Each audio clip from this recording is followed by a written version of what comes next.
I'm here today with Richard Hoare, who is an entrepreneur with a profound passion for music. He's the founder of Hoare Associates Limited, the music business consultancy, which has become the premier alternative legal services provider in the UK music industry, working with leading names such as Glastonbury Festival and Warner Group. He's also the co-author of Do Deal, a book focused on honing negotiation skills, uncovering hidden value, and fostering strong relationships. Published by the Do Book Company, the book won the Best Short Business Book at the 2023 Business Book Awards. So, yay for that, Richard, and congratulations.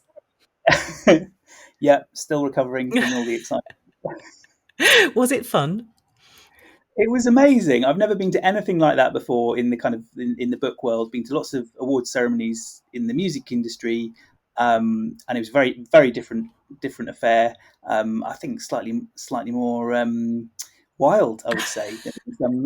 This is the book industry for you. What can I say? You thought it was all happening in music, but no, the real rock and roll people.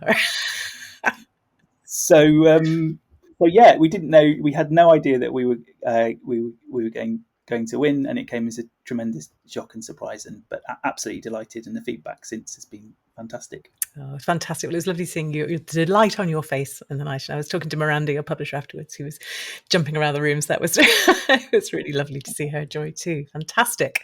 So I want to talk to you about negotiation, which is a bit of a dirty word. And you do it so brilliantly, and it made me sort of forget that I don't like the idea of negotiating, because you really tackle it in a way I've never seen anybody do it before. So tell us first about your own journey and the way you concluded your first negotiation with so little negotiation. I think so. We talk in the introduction to the book about, yeah, as you say, my first ever negotiation in the music industry. I was a fresh-faced student going for a job interview for my gap year or my sandwich year during my law degree at the legal department of a record label, and the negotiation by any measure went appallingly.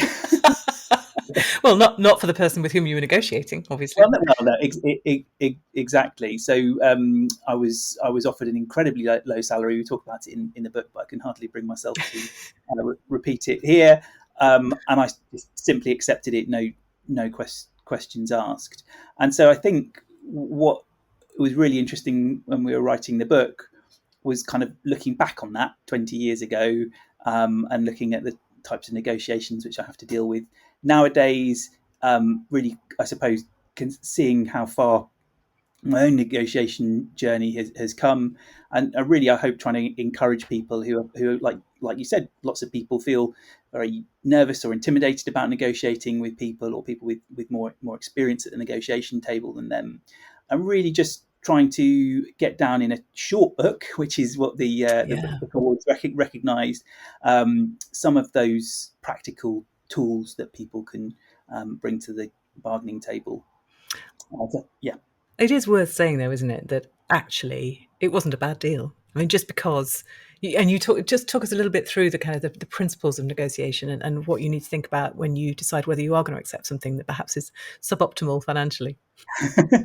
So if that's something that we talk about a lot in the book, is always trying to consider the bigger picture, I think, because when you're in the heat of negotiation or something that seems very focused on one particular point, almost without exception, there will be a wider context to that negotiation. It's possible to think of examples.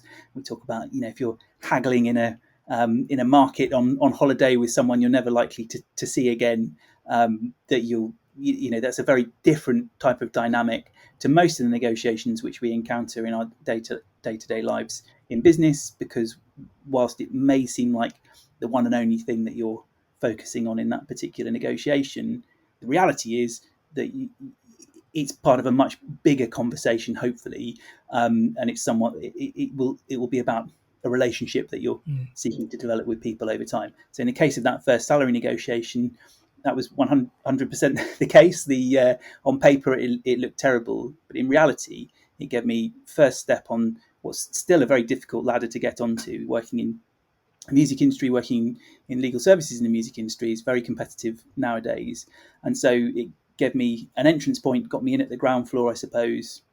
And then over the course of the next year there, I was able to find my feet, learn lots, meet lots of interesting people, and actually we talk about this in the book, with the benefit of hindsight, whilst it may have seemed like a terrible negotiation at the time, it was probably the best decision I ever made to kind of accept that job.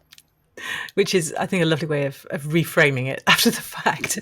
But it makes that bigger point that actually you're not negotiating, as you say, that when you're negotiating, the outcome of that specific negotiation is not the whole story. It's much more about relationships and where that positions you for the future.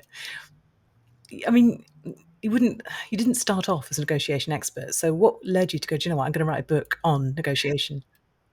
Well, I was asked to do a workshop for a brilliant organisation that we do some work with called the Association of Independent Music. It's a trade body that represents all of the fabulous independent record labels that we have in the UK, and they do a legal day for their members. And there was a session on contracts, and there was a session about suing people, and a session about copyright. And we kind of they came to us last, and it was sort of an afterthought. And they said, "Well, could you do a session about negotiation?" And I thought, "Yep, happy to do that. I can kind of talk about what I know." But it occurred to me that other than some very short modules in the legal practice course, had very little formal negotiation training, and specifically hadn't had any negotiation training which was really focused on the creative industries, which I think the book Do Deal is a general purpose book, but all of the case studies come from mine and Andrew's background working in music and the arts, because I think there's some very particular nuances about it. And so that struck a chord with me. The initial workshop went really well, but I thought, goodness me, I need to actually get my credentials up, and so I did some more formal training myself in negotiation. And after that, we developed a course which was due to launch, I think, on the 22nd of March 2020, as a kind of retreat down here in Somerset for people from the music industry to come down to and hone their negotiation course. But of course, COVID-19 had other ideas about that. So we ended up running that course successfully online over lockdown, and found that there was a real appetite for it. People from all different stages in their careers, specifically in the music industry, who were just really keen to explore and develop these skills. As you say, it's a bit of a dirty word. People negotiate all the time, especially in the music industry, but I think people were a bit shy about asking for help. And when we sent out emails to everyone asking if they'd like to come and join the course, the responses fell into two camps. The one camp was, well, I negotiate all the time, I don't need any training, and the other was was much more kind of open to honing their skills. And I think you can probably guess the type of demographics that those responses fell into. And what was there really a noticeable gender split? Was there? yeah, there was a gender split. There was an age split. There was diversity split there, and actually, I think lots of there's lots of older men who feel very confident around the negotiating table. And so again, part of writing this book, it was so encouraging on that course, seeing the plurality of voices of people who came on the course and added their perspectives to it, and the things that they found challenging with negotiation. That really, when we came to write the book, and this was where Miranda was so fantastic as well, was that she really encouraged us to really look around for case studies of negotiators and examples of situations which perhaps didn't reflect people's stereotypical image of your Donald Trump banging his fist on the table and getting what he wants. So throughout the book, that's the thing I'm proudest of really in the book, is that we draw on these examples from people who I've worked closely with, or from even from wider culture, who we think embody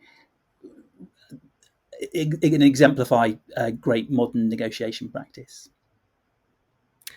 And I'm just going to leave a pause there because, yes, it's booted us out, which is around. Well, it's just saying you won't be able to access your files, basically. So I wonder what to do. I think I just carry on. I'm just going to have to bloody upgrade on it. It's so annoying. It's never done that before. Is it like Zoom, where it kind of just that kind of after 40 minutes? No, it's it's a I've been using Zencaster for 5 years. I've never had that happen. Extraordinary. So I don't know what's going on. It might just be a mistake with the way they've set up my account. So we will carry on, and either I will just have to suck it up and upgrade, and then I can access the files, or there's been a mistake and they will then let me have the files. But Amazing. it's fine. It's continuing to record. So we just cut this bit out. Okay. Offs. Great. And it was really striking to me, actually. You talk about that sort of diversity of case studies and so on. And it isn't just the diversity of case studies, notable though that is. You draw so many negotiation lessons from the arts, Yeah. from film, from theatre, from books. Was that a conscious choice as well? It was. I think as I was writing the book, I was on the lookout for those examples, and I think everyone kind of witnesses it. Some is often portrayed terribly, negotiation in film and TV.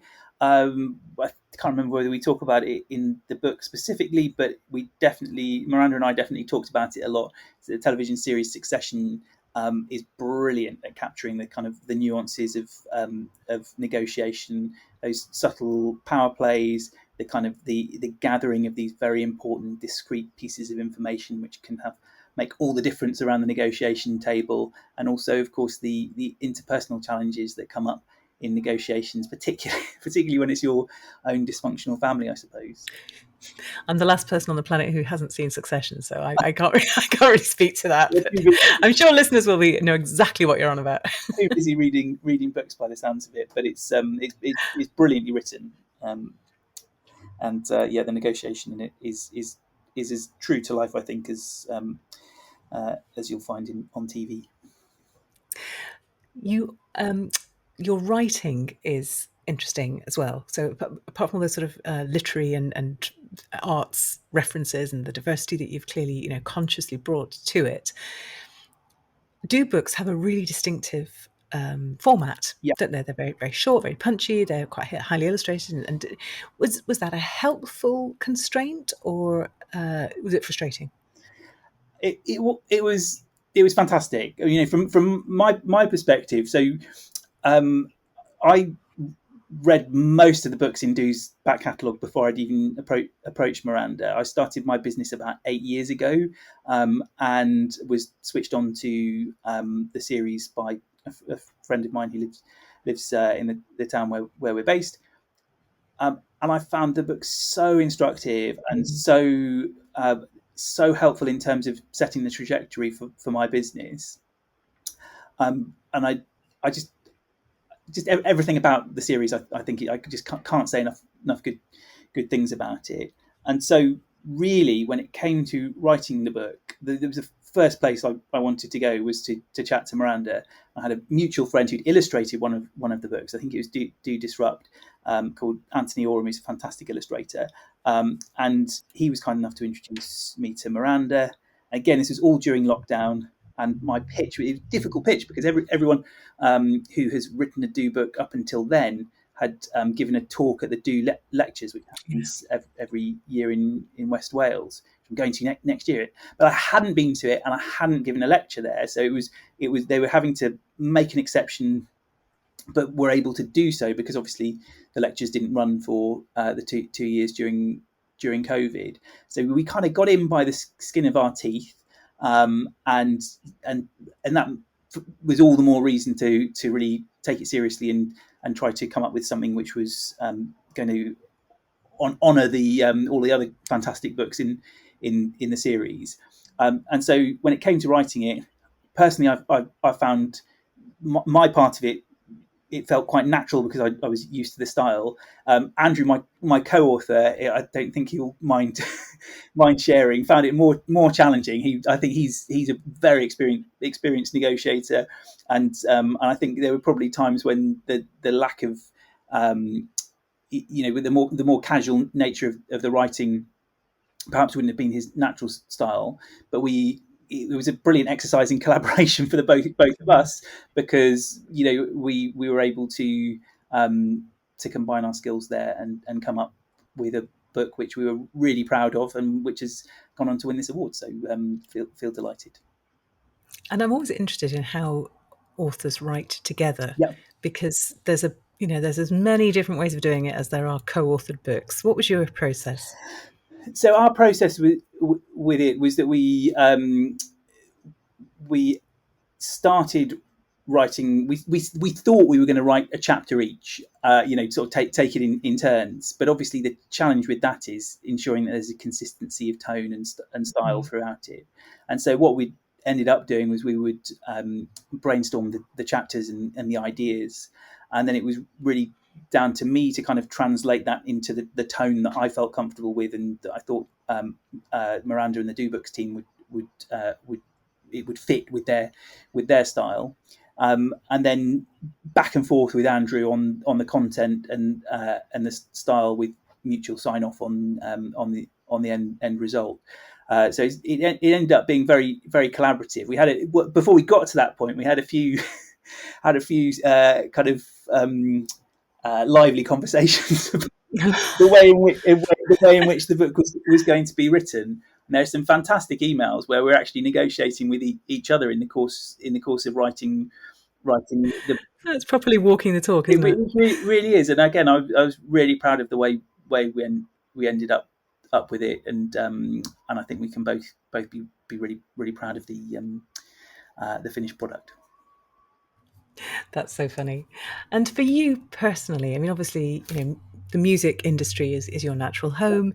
Writing is not necessarily normally part of that. It's a different art form. What does writing do for you? What do you love about it? What do you hate about it? Um, I love the process. So the actual writing process took place over a few months, and during a particularly busy time. I mean, it always seems to be busy at work at the moment. But the only way in which we could kind of get the bulk of it done was to really commit time each day to get the words down on paper. And for me, that had to happen first thing in the morning. So it meant Mm. setting the alarm clock an hour and a half earlier, probably getting out here. I'm very fortunate. I've got this lovely shed in the garden here where I can Yeah, we can hear the birds in the background. It's lovely. where I could escape to. And it was just that, it was getting all of that creative work done first thing in the morning before the day's work starts, all the negotiations start, because I would find by the end of the day I have a kind of decision making fatigue where if you made a Yeah. million micro decisions during the course of the day, and actually ideas about what may or may not work on the page probably aren't as well informed. So to do that first thing before the kids are up, before I need to walk the dog, was really really the best way to do it, and I loved it. And I'm not sure it's something I would rush back to immediately, but I think if I were to write a book again, it would be on the same basis: up early, Yeah. get everything down on paper, and then work with a tremendous editor like Miranda to hone it and get it where it needs to be.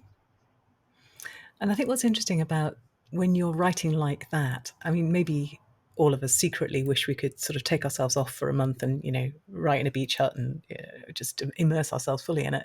But actually, when you're writing and then you're going on to do the day job and then you're coming back to the writing, it's almost a form of reflective practice, isn't it? You're sort of almost carrying the thinking that you're doing as you write into the day and then reflecting on what you notice in the day and bringing that back into the book. And there's a lovely synergy there. Definitely. And then during the day when I wasn't actually writing the book, I would be kind of I use Trello to organise my thoughts and work a lot, and I would be sending notes to the board that I had for the book on anything that I thought might be relevant, or that we could incorporate into it. But try to be quite disciplined about not getting drawn into writing during the course of the day. Just Mm. grab that material, Just capturing. yeah, and Mhm. then do it. But I know what all these productivity gurus and talk about when they say about doing this sort of journaling practice in the morning. I think if you're able to do that, then I think it's got tremendous benefits.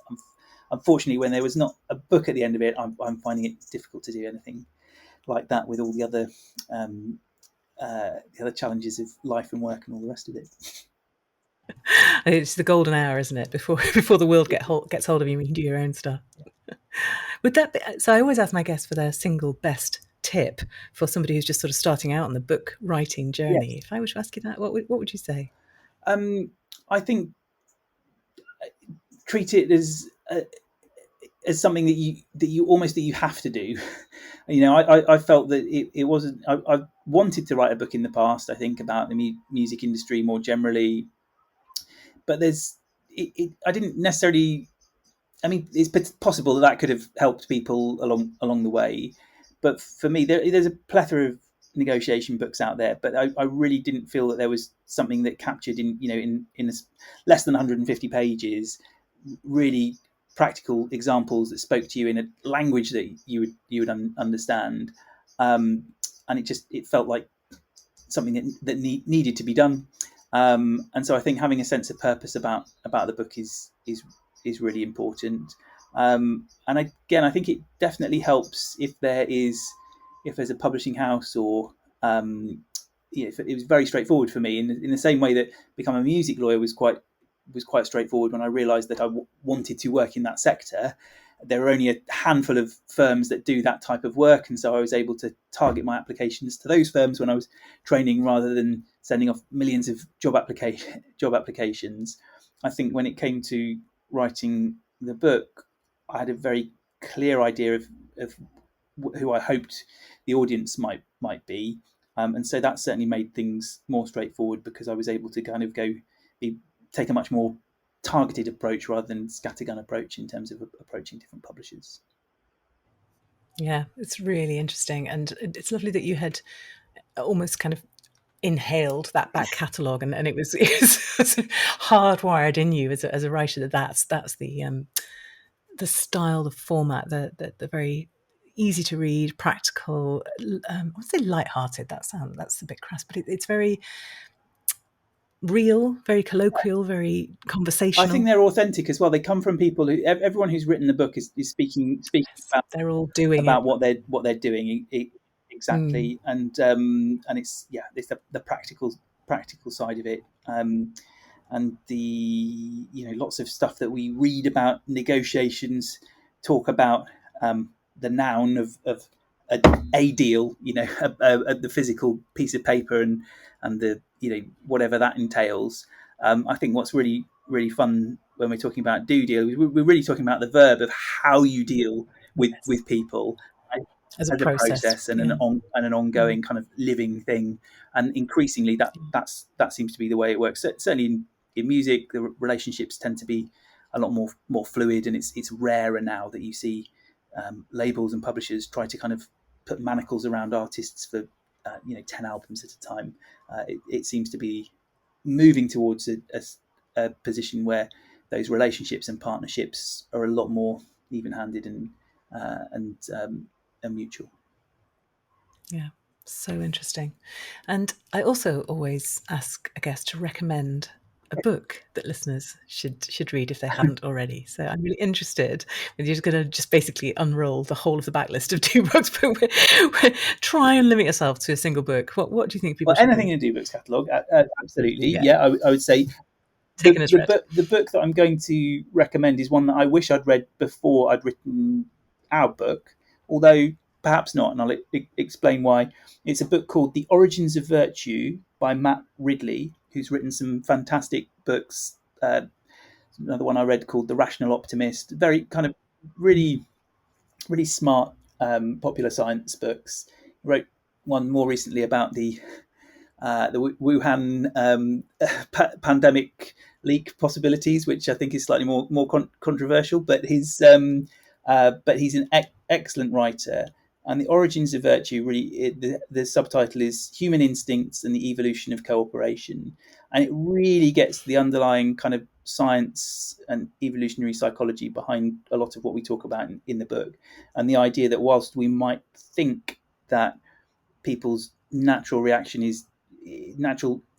tendencies are towards selfishness, actually the science doesn't necessarily bear that out, and that throughout history we've evolved in small groups and then into larger societies to develop these really quite sophisticated um, strategies of cooperation, and it digs really deep into some of the issues that we touch on in the book. We talk about things like game theory and the prisoner's dilemma game in the book, which is fascinating. But it does a real deep dive on that stuff. It's quite nerdy, but it's brilliant read. It kind of reads like a thriller. Again, not a long book, but that's what I recommend. The Origins of Virtue by Matt Ridley. Quite an old book.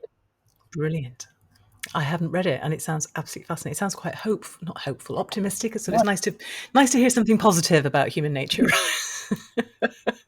Brilliant. And Richard, if people want to find out more about you, more about your book, more about the work that you do, where should they go? There's you can my company's website is just hoareassociates.com. On there, there's a page about this work we do in relation to negotiation and links to the book and whatnot. There's also a sign up link there if anyone's interested in finding out about some of the courses we run in relation to negotiation. I'm on LinkedIn, but not on social media that much other than that.